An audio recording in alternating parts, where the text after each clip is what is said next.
Hi Cancer, welcome to your mid-March 2020 General Tarot Update. It's Raina here.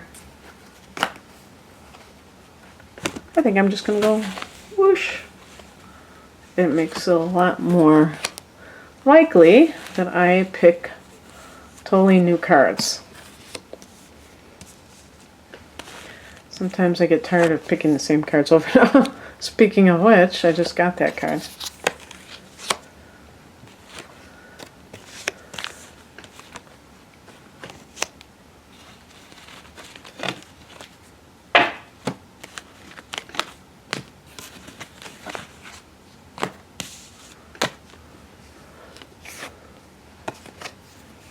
The heart of the matter is the Queen of Pentacles. This to me is like a homemaker card. Working from home. Queen is the mother. So maybe having a home-based business while you raise your child. But it's connecting to the earth. So gardening, northern hemisphere. If you're in the southern hemisphere, I don't know. What do they do in the fall? Pick the weeds? I don't know. But that sense of domestic bliss, the connection with all of the material blessings that you have that allow you to live your life maybe on your own terms. And how does that figure into things? Looking at the two cards that are flanking the Queen of Pentacles, this could be somebody on the brink of being a single mother. And when I say single mother, with Pentacles, the single provider even. So if you have been feeling like you are the only one who is supporting your child, and you're not getting any kind of assistance from the other party. You know, there's that. Is that a Tyler Perry movie or play? It says I can do bad all by myself or whatever. Those kinds of things where you think about it and you say, why do I even need this hassle in my life? And I'm not talking about erasing fathers. I'm talking about people who are not contributing anything, not even taking care of their child, but it's like you have to do everything. And yet they want, maybe they want access to you. And that's the problem. And I think that could be possibly what's going on, is they're using the connection of the child to hold on to you, or to, to get you to stay with them. But they're not really stepping up to the plate in any way. It's really like they're looking, it's like maybe like almost like they're another child to you. That you already have a child, but you have another one there. Because we have in the past position the Ace of Swords, which to me is like really making something clear in your mind, and that allows you to kind of move forward. So perhaps you are kind of in a holding pattern where you didn't want to believe something, we're in denial over something, and you realize now, Cancer, that something's got to give. And yes, there could be something with work here as well. Pentacles are dealing with practical matters, so that could include your job, but also the money that you're making on that job.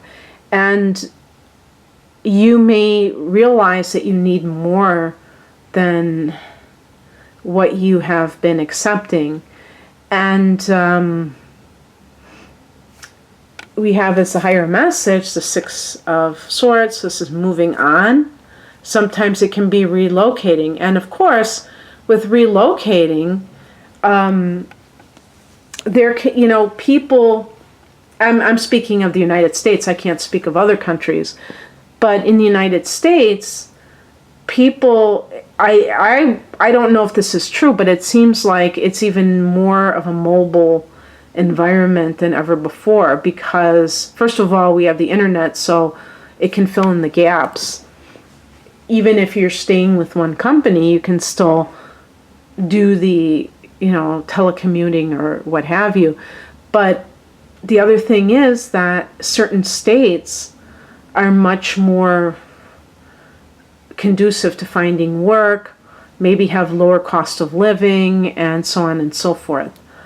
And so people are really shuffling around, or they, just have more opportunities. And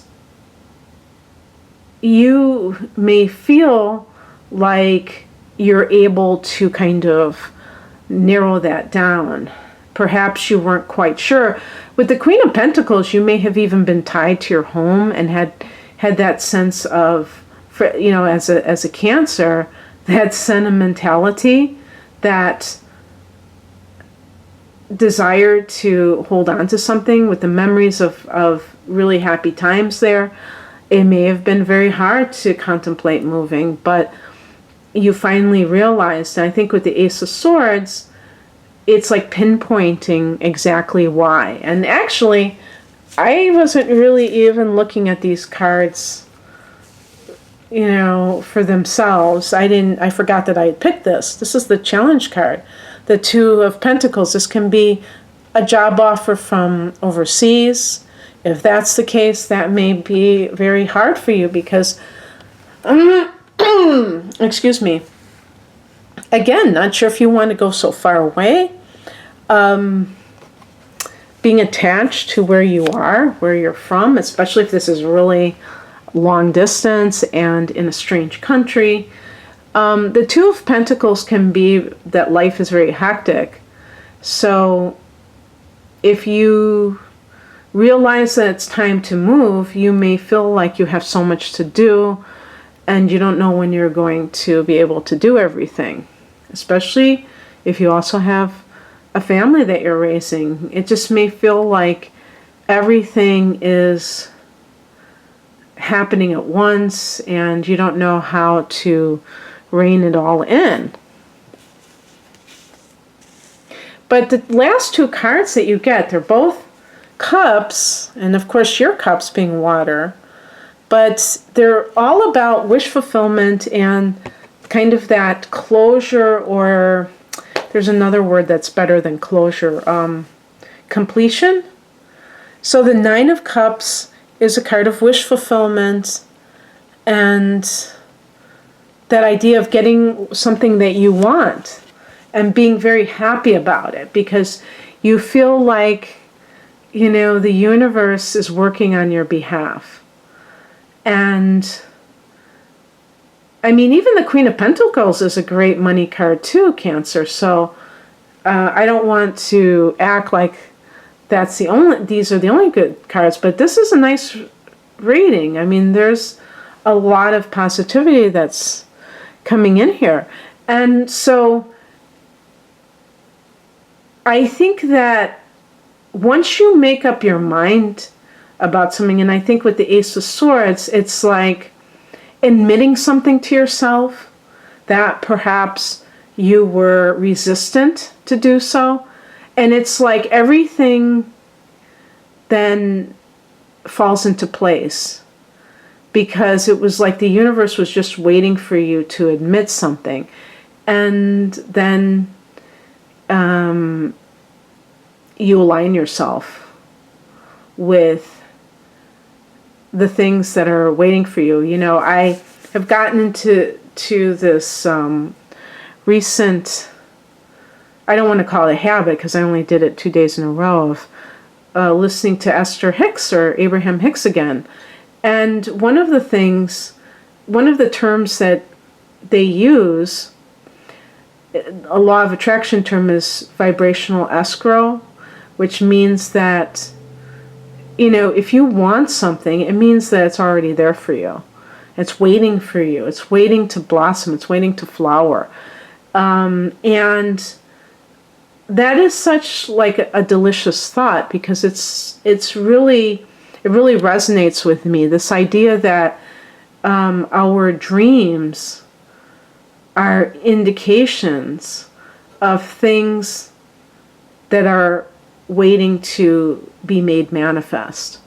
And that they're not just like these random, vague longings, but they're actually things that are on their way of manifesting. But perhaps we haven't encouraged them as much as we should have. We may know that we want certain things, but then we kind of push them away in a certain sense. So the Nine of Cups is about reveling in what has already been made manifest and feeling that sense of satisfaction from getting what you want. And then we have as the outcome the Ten of Cups. And there's a reason that the rainbow is used in this, as well as I'm sure the Rider-Waite deck has that as well. I know there's another deck that I use. I think that is faithful to the Rider-Waite deck. And basically what this can mean is that this is a card connected to the people in your life that you want to make happy as well. And when these two cards are together, I feel like you're doing things that not only make you feel fulfilled, but also your loved ones. And this is important to Cancer because your family is everything. And the thought that you could be uprooting your children's lives may be one thing that makes you resistant to any kind of career advancement that involves moving, because you might feel that it's going to ruin your children's lives, when in fact it's going to make them happy, because they're going to have these once-in-a-lifetime experiences. Being in a foreign country or being far away from home, the expansion that they will experience alone will be worth its weight in gold. So don't be afraid to expose your children to new things that make them, that make them stretch. I think is the best way of putting it. Okay, that's what I have for you, Cancer. I hope that you enjoyed this. If you'd like a personal reading, the link is below. Take care. Bye.